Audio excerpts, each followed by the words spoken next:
नमस्कार, मैं Arvind Kumar Pathak crispy maths के इस वीडियो में आप सभी का हार्दिक स्वागत एवं अभिनंदन करता हूं। आज के इस वीडियो में जैसे कि एनसीईआरटी से हम लोग रिलेटेड एनसीईआरटी से वर्क कर रहे थे, लेसन 5 पे हम लोग कंप्लीट हो चुका है।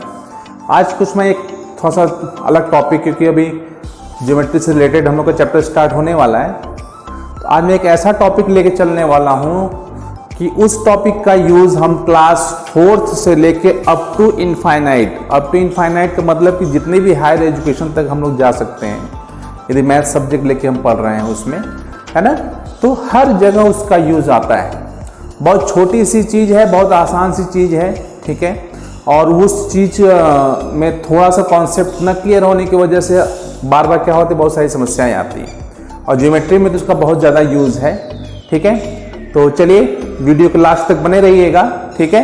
हम लोग स्टडी चलेंगे, और आगे चलने से पहले मैं ये गुजारिश करूंगा कि जो भी इस वीडियो पे, इस चैनल पे नए हों, प्लीज़ सब्सक्राइब करें, इसे बेल आइकॉन का बटन दबाएं, ठीक है, जिससे कि जो भी वीडियो मैं अपलोड करूं नया आप लोगों से संबंधित या आप लोगों के फायदे के लिए, तो वो आपको जल्दी से जल्दी मिल सके, ठीक है। तो चलिए, मैं अरविंद कुमार पाठक आज एक नए चैप्टर त्रिभुज, ठीक है, मैं हिंदी और इंग्लिश दोनों कर्मों का वर्जन लेकर चलूंगा, ठीक है। ये नहीं कि केवल हिंदी मीडियम के बच्चे इसे पढ़ पाएं या इंग्लिश मीडियम के बच्चे इसे देख पाएं, जो है, ठीक है, क्योंकि हम भारतीय हैं, हम सारे चीज़ों का एक कहते हैं ना जुगाड़ मेथड से काम कर लेते हैं, मतलब हिंदी भी हम समझ सकते हैं, इंग्लिश भी समझ सकते हैं, इसलिए मैं दोनों वर्ड लेके यूज़ करूंगा, ठीक है। और दोनों स्टूडेंट को, इंग्लिश मीडियम के स्टूडेंट्स भी और हिंदी मीडियम के स्टूडेंट्स भी, दोनों को चाहिए कि हिंदी और इंग्लिश दोनों चीज़ आनी चाहिए, ठीक है ना। चलिए, आज हम लोग नया चैप्टर शुरू कर रहे हैं, त्रिभुज। त्रिभुज, ठीक है, इंग्लिश में से कहते हैं ट्राइएंगल, ठीक है। सारी प्रॉपर्टी जो है, सारे गुण जो है त्रिभुज के, वो सब इसी में छुपे हुए हैं। त्रिभुज जो है, चाहे वो इंग्लिश मीडियम का सीबीएसई बोर्ड का हो, या हमारे यूपी बोर्ड का हो, या बेसिक एजुकेशन डिपार्टमेंट का हो, हर जगह जो है क्लास 5th से ही स्टार्ट हो जाता है त्रिभुज हमारा, ठीक है ना। तो देखिए, त्रिभुज की परिभाषा अक्सर क्या होती है कि हम लोग हायर क्लासेस में भी, जैसे क्लास जो उस चीज को नहीं पढ़ रहा लगातार, जो है सब्जेक्ट 10th तक तो मैथ्स पढ़ते ही हैं, और 11th 12th में जाते हैं तो अक्सर क्या होता है कि चीजें छूट रही होती हैं, तो बिल्कुल ध्यान उतर जाता है, ठीक है। तो ध्यान उसी का उतरता है जो इसको रटने की कोशिश करते हैं। देखिए, यहाँ रटने की कोई जरूरत ही नहीं है।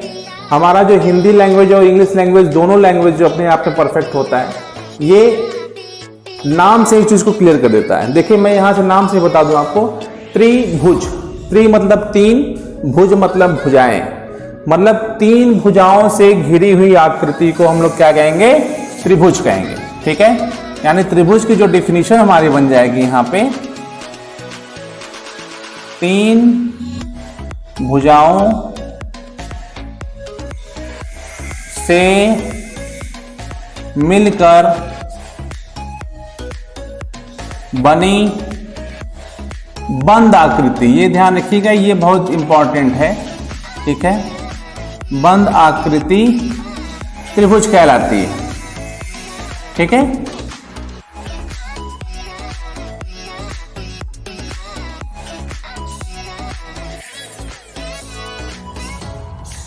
बंद आकृति जरूर करेंगे। देखिए, जैसे एग्जांपल में बता दूं, यहां पे देखिए ध्यान से, ये देखिए 3 भुजाएं हैं, 1 भुजा हो गई, 2 भुजा हो गई और 3 भुजा। ये देखिए एक बंद आकृति, इसको कहते हैं क्लोज्ड फिगर, ठीक है। और वैसे 3 भुजाएं तो हमारी बहुत सारी बन सकती हैं, ये है, ये भी 3 भुजा है, लेकिन ये बंद आकृति नहीं है, इसलिए ये त्रिभुज नहीं बनाएगी। 3 भुजाओं से मिलकर बनी बंद आकृति त्रिभुज कहलाती है, ठीक है। और इसी तरह इंग्लिश से हम लोग लें ट्राइंगल, ट्राइएंगल, ट्राई मतलब 3, एंगल मतलब कोण, 3 कोणों से मिलकर बनी आकृतियां जो होती हैं बंद आकृति, दिस इज कॉल्ड ट्रायंगल, है ना। और वैसे भी हम जैसे में कहेंगे तो a closed figure forming 3 sides with the help of 3 side is called triangle, लिख सकते हैं हम यहाँ पे, ठीक है। अ क्लोज्ड फिगर, ठीक है, form with the help of 3 sides, ठीक है, is called triangle, ठीक है। ये समझ लीजिए कि जो मैथ्स का जो इंग्लिश में जो हमारा लैंग्वेज है वो बहुत ही आसान लैंग्वेज होता है, ठीक है। इस कंफ्यूजन मत रहिएगा कि नहीं एनसीईआरटी के जो सीबीएसई बोर्ड के बच्चे हैं वो ज़्यादा एक्सपर्ट हो जाएंगे या यूपी बोर्ड के बच्चे कुछ कम एक्सपर्ट होंगे, या कहीं कहीं होता है कि यूपी बोर्ड के बच्चे बहुत ज़्यादा एक्सपर्ट हैं। तो देखिए एक्सपर्टनेस आपके अंडरस्टैंडिंग पे आएगा, जितना आप अंडरस्टैंड करेंगे, ठीक है, उतनी एक्सपर्टनेस आपके अंदर रहेगी, ठीक है। अब आइए देखिए त्रिभुज का आपका दोनों हो गया, ठीक है, इंग्लिश वर्जन भी हो गया और हिंदी वर्जन भी हो गया, ठीक है। अब आइए कुछ इनके पार्ट्स के बारे में हम लोग पढ़ लेते हैं, ठीक है, कि ट्रायंगल में क्या क्या होता है या त्रिभुज में क्या क्या होता है, ठीक है। देखिए यहां पे छोटा वाला त्रिभुज हमारा है, 3 भुजाओं से बंद आकृति है, ठीक है, ABC नाम रख सकते हैं इसका हम लोग। यहां पे देखिए सबसे पहले ये जो कोने वाले हिस्से हैं, ठीक है, इनको हम शीर्ष कहते हैं। क्या कहते हैं? शीर्ष। हिंदी में, इंग्लिश में कह सकते हैं इनको हम लोग वर्टेक्स, ठीक है। एक शीर्ष यहां पे हो गया, एक शीर्ष आपका यहां पे हो गया, ठीक है, और एक शीर्ष आपका यहां पे हो गया, ठीक है, वर्टेक्स या शीर्ष, ठीक है। मतलब 3 शीर्ष आपके पास हो गए, लिखने याद करने की कोई जरूरत ही नहीं है। अब तीनों शीर्ष में देखिए कोण बन रहे हैं, देखिए एक कोण यहां बना हुआ है, एक कोण यहां बना हुआ है, एक कोण यहां बना हुआ है, ठीक है। इसको हम लोग कह सकते हैं कोण, और कोण को अंग्रेजी में कहते हैं हम लोग एंगल। दोनों चीजें जानना बहुत जरूरी है, ये नहीं कि केवल हम अंग्रेजी जान जाए तब भी बहुत अच्छी चीज है, या हम उसको हिंदी में ही जानते तब भी बहुत अच्छी चीज है। दोनों चीजों को जानना बहुत ज्यादा जरूरी है, ये ध्यान रखिएगा बिल्कुल आप लोग।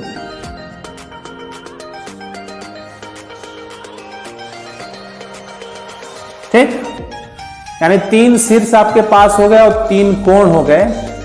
अब उसके बाद बचता है 3 भुजाएं या 3 साइड्स कह सकते हैं। देखिए ये पहली भुजा हो गई, ठीक है, साइड। ये दूसरी भुजा हो गई, साइड। तीसरी भुजा हो गई,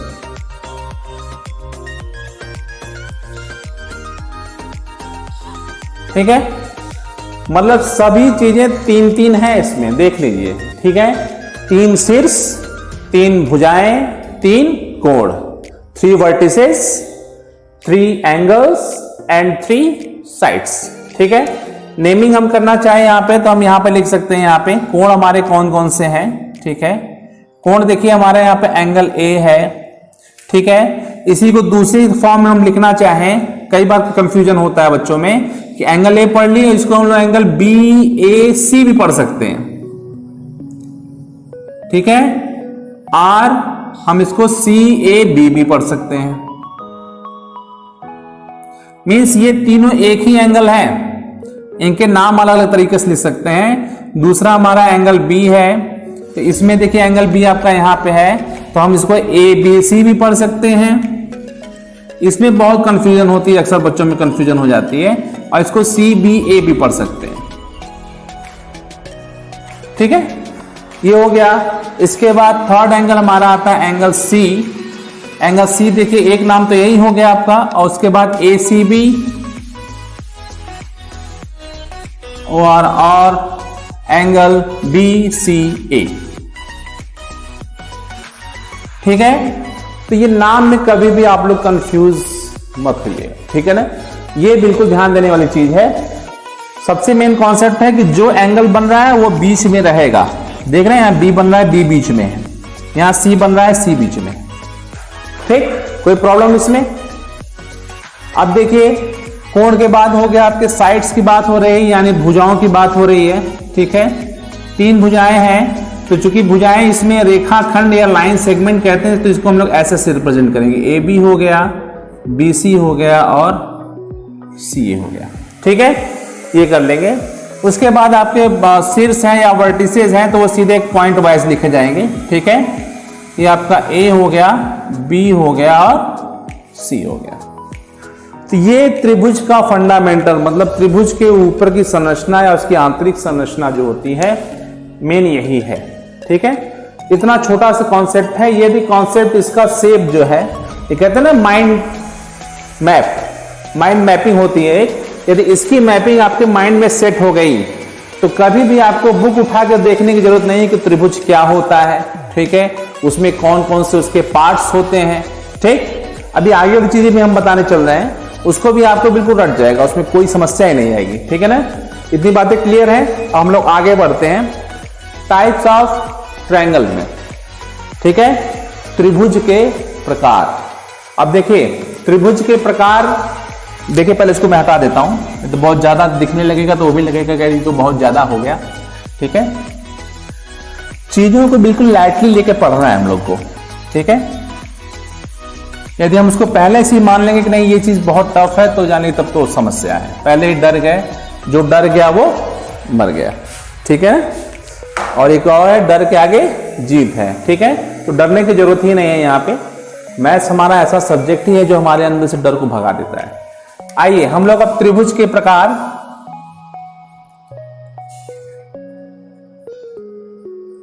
त्रिभुज के प्रकार।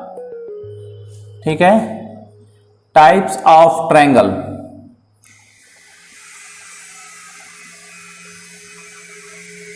ठीक है, ये हमको पढ़ना है त्रिभुज के प्रकार। तो देखिए त्रिभुज में हमने बताया कि अभी 3 शीर्ष भी होते हैं, 3 कोण भी होते हैं और 3 भुजाएं भी होती है ना। तो शीर्ष का कोई विशेष रोल तो नहीं है, लेकिन भुजाओं का और कोण दोनों का रोल बहुत ज्यादा है। इसलिए त्रिभुज को जो उसके टाइप्स, उसके प्रकार जो बांटे गए हैं वो 2 आधार पे बांटे गए हैं। ठीक है, एक तो भुजाओं के आधार पे है on the basis of sides, और दूसरा है हमारा on the basis of angles यानी कोण के आधार पे। ठीक है ना, तो त्रिभुज के भुजाओं, त्रिभुज के प्रकार या त्रिभुज का वर्गीकरण जो होता है वो 2 प्रकार से होते हैं। यहां लिख देते हैं उसको। ठीक है, त्रिभुज का वर्गीकरण 2 आधार पे होता है।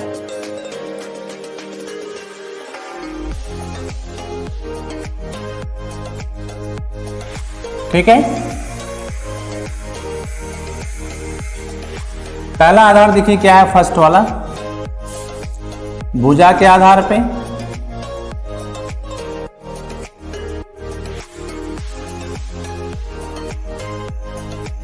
और दूसरा है हमारा कोण के आधार पे।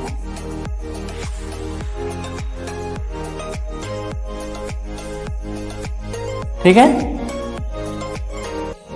2 हैं, एक भुजा के आधार पे है, एक कोण के आधार पे है। इन 2 आधारों पे वर्गीकृत किया गया है।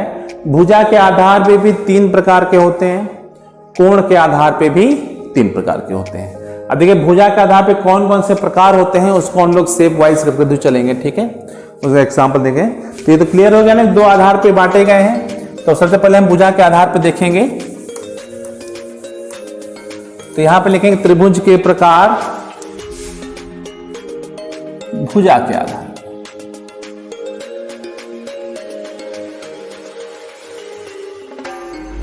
ठीक है, अब भुजा के आधार पे जो त्रिभुज के प्रकार है हमारे, पहला प्रकार हमारा है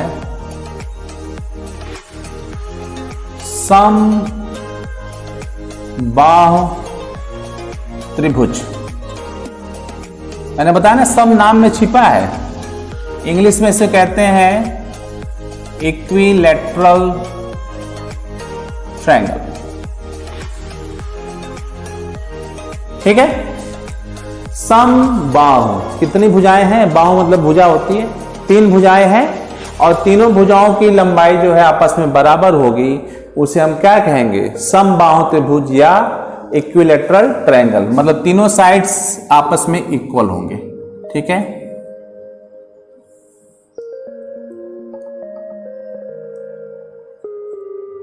ठीक है, यानी जो आपकी साइड्स हैं इसकी प्रॉपर्टी जो होगी आपकी A B equal to B C equal to C A. जब तीनों भुजाएं बराबर हैं तो इसके तीनों कोण भी आपस में बराबर ही होते हैं ना। Angle A equal to angle B equal to angle C होता है और तीनों 60 डिग्री के एंगल होते हैं। ठीक है, बस इतना ही मैपिंग हमको माइंड में रखनी है अपने। समबाहु त्रिभुज, तीनों भुजाएं बराबर, ठीक है, तीनों कोण बराबर। ठीक है, कोई भी पूछता है कि समबाहु त्रिभुज किसे कहते हैं, इक्विलैटरल ट्रायंगल किसे कहते हैं। ठीक है, ऐसा त्रिभुज जिसको तीनों भुजाएं बराबर होती हैं समबाहु त्रिभुज कहलाता है। A triangle in which all three sides are equal is called equilateral triangle. ठीक है, ये तो आपका पहला था समबाहु, तीनों भुजाएं बराबर हो गई। अब दो भुजाओं को बराबर करने चल रहे हैं। ठीक है, देखिए दूसरी भुजा। अब दूसरा प्रकार हमारा जो है यहां पे वो हमारा है समद्विबाहु। नाम से क्लियर हो रहा होगा, है ना, समद्विबाहु त्रिभुज। ठीक है,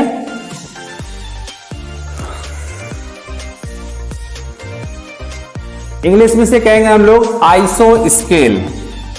आइसो का मतलब दो होता है, ठीक है, आइसो स्केल ट्रायंगल।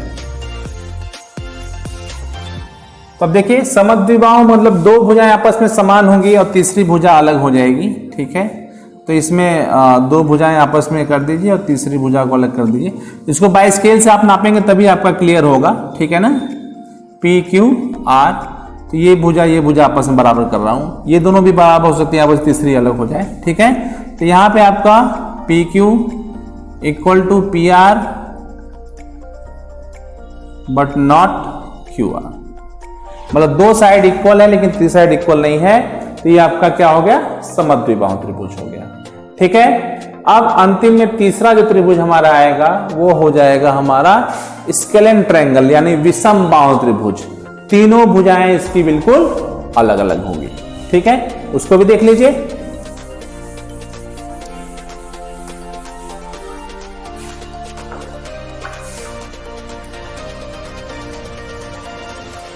विषम बाहु, विषम मतलब सब आपस में अलग अलग है।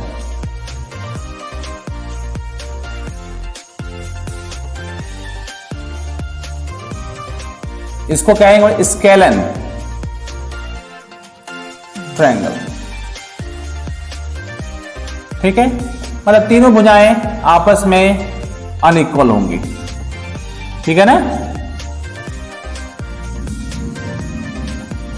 आर एस टी ले लें तो आर एस भी नहीं इक्वल है एस टी के और एस टी भी नहीं इक्वल है आर टी के, तीनों आपस में इक्वल नहीं होंगे, इसे हम लोग कहेंगे विषम बाहु त्रिभुज या स्केलेन ट्रायंगल। ठीक है, यानी भुजा के आधार पे तीन ट्रायंगल, भाई तीन उसमें चीजें सब तीन तीन है, तीन ट्रायंगल भी हो गए, तीनों भुजाएं बराबर है समबाहु त्रिभुज। ठीक है, दो भुजा बराबर है समद्विबाहु त्रिभुज या आइसोस्केल ट्रायंगल, उसमें क्या हो जाएगा, सॉरी इक्विलैटरल ट्रायंगल हो गया। ठीक है, अब उसके बाद जो है तीसरा है, तीनों भुजाएं अलग अलग है, विषम बाहु त्रिभुज हो गया, मतलब हमारा स्केलेन ट्रायंगल हो गया। ठीक, इसमें कोई भी चीज याद करने की जरूरत नहीं है आपको। ठीक है, अब आ जाइए, एक तो मैं उसको कोण के आधार पर बताता हूं। ठीक है,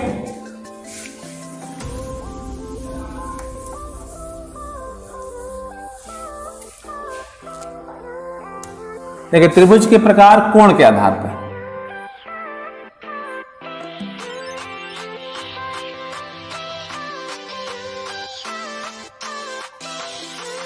ठीक है, on the basis of angles. सबसे पहला, सबसे प्यारा, सबसे पहला समकोण त्रिभुज, समकोण त्रिभुज। ठीक है, समकोण को अंग्रेजी में क्या कहते हैं हम लोग, right angle, right angle triangle. ठीक है, मतलब ऐसा त्रिभुज जिसका कोई एक कोण 90 डिग्री का हो, 90 डिग्री का हो। ठीक है, राइट एंगल हो, कुछ भी कह सकते हैं। ठीक है, यानी कि दो लाइंस आपस में 90 डिग्री फॉर्म करेंगी। ठीक है, और ये थर्ड लाइन हमारी यहां से मैच हो जाएगी। ठीक है, ए बी सी कर देते हैं इसको। मीन्स कोई एक ट्रायंगल जिसका कोई एक एंगल, सारे एंगल 90 नहीं होंगे, बिल्कुल ध्यान रखिएगा, ठीक है। कोई एक ही एंगल 90 होगा, क्योंकि हमारे पास प्रॉपर्टी ये है कि ट्रायंगल के तीनों एंगल का सम 180 होता है, ठीक है ना। तीनों एंगल का सम 180 होता है, तो एक 90 होगा तो बाकी सब छोटे छोटे एडजस्ट हो जाएंगे। तो जहां दो 90 हो गए तो ऑटोमेटिक 2 से 90 हो जाएगा, तीसरा एंगल फॉर्म ही नहीं करेगा, तो ट्रायंगल बनेगा ही नहीं, ठीक है। तो ये आप बिल्कुल रखिएगा कि एनी वन, कोई एक एंगल जो हमारा है वो 90 डिग्री का होगा, that is called right angle triangle. यानी यहाँ पे एंगल बी जो है वो 90 डिग्री का है और triangle A B C is right angle triangle, ठीक है। अब देखिए राइट एंगल ट्रायंगल जो आ रहा है, इसमें भी देखिए साइड्स अलग अलग होती हैं। अभी आगे हम लोग जब पढ़ेंगे ट्रायंगल के बारे में और भी, तो वहां पे देखिए तीसरी साइड जो होती है ये वाली, ठीक है, कर्ण कहते हैं हिंदी में से, ठीक है, और इंग्लिश में इसको hypotenuse, hypotenuse,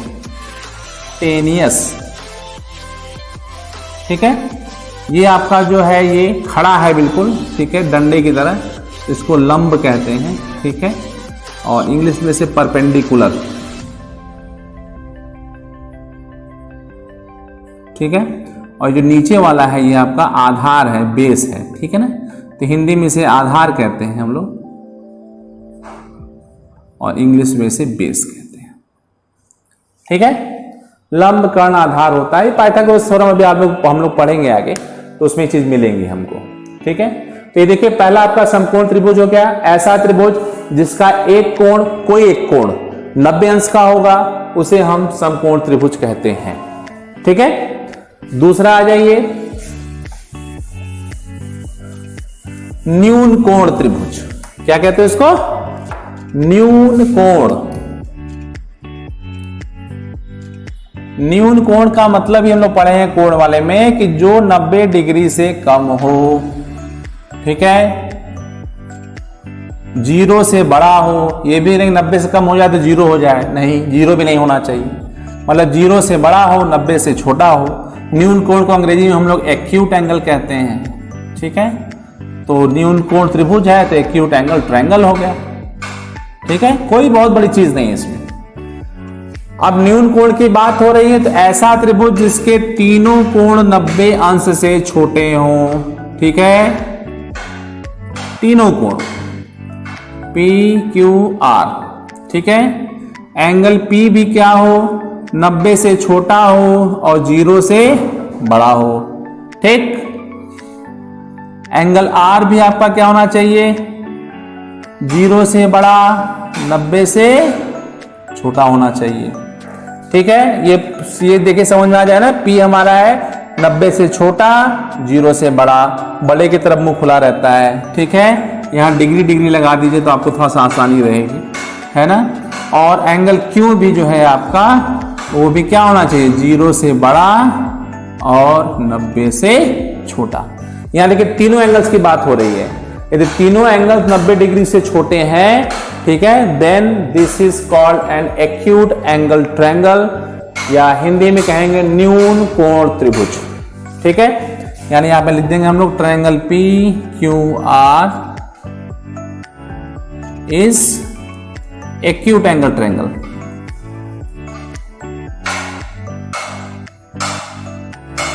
acute angle triangle, ठीक है। ये अब हमारा लास्ट इसमें जो एंगल ट्रायंगल आ रहा है, त्रिभुज आ रहा है, वो आ रहा है अधिक कोण त्रिभुज।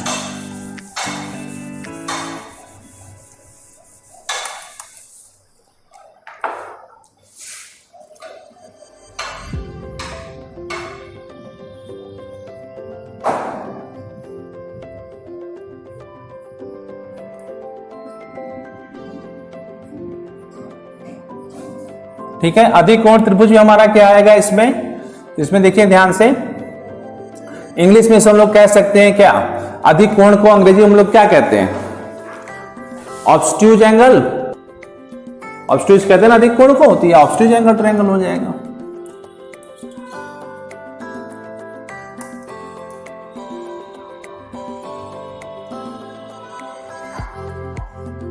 ठीक है।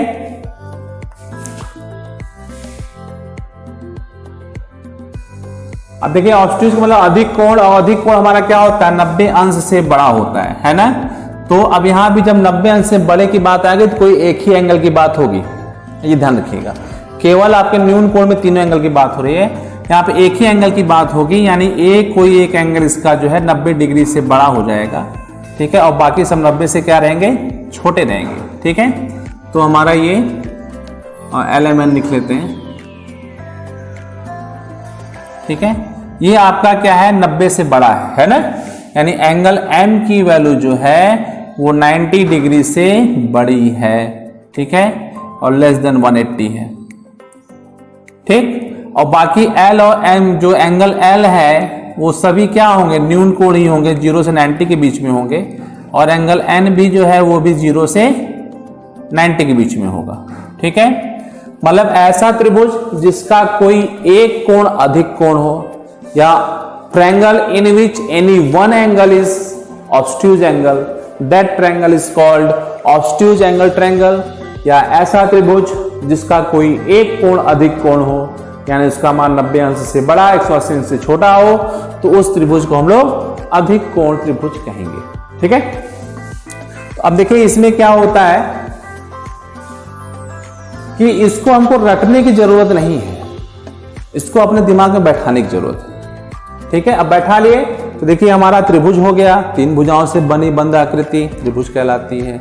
उसके भाग हो गए हमारे पास, शीर्ष हो गया, भुजा हो गई, कोण हो गया, ठीक है। उसके बाद हमारे त्रिभुज के प्रकार हो गए, भुजा के आधार पे हो गए 3, समबाहु, समद्विबाहु, विषमबाहु, ठीक है, इक्विलैटरल, आइसोस्केल एंड स्केल एंड ट्रायंगल, ठीक है। और कोण के आधार पे हो गया हमारा समकोण त्रिभुज, अधिक कोण न्यून कोण त्रिभुज और अधिक कोण त्रिभुज, ठीक है। समकोण राइट एंगल ट्रायंगल, न्यून कोण त्रिभुज एक्यूट एंगल ट्रायंगल, ठीक है, और अधिक कोण त्रिभुज ऑब्स्ट्यूज एंगल ट्रायंगल, ठीक है। तो ये छोटा सा देखिए त्रिभुज के बारे में हम लोग का इंट्रोडक्शन था।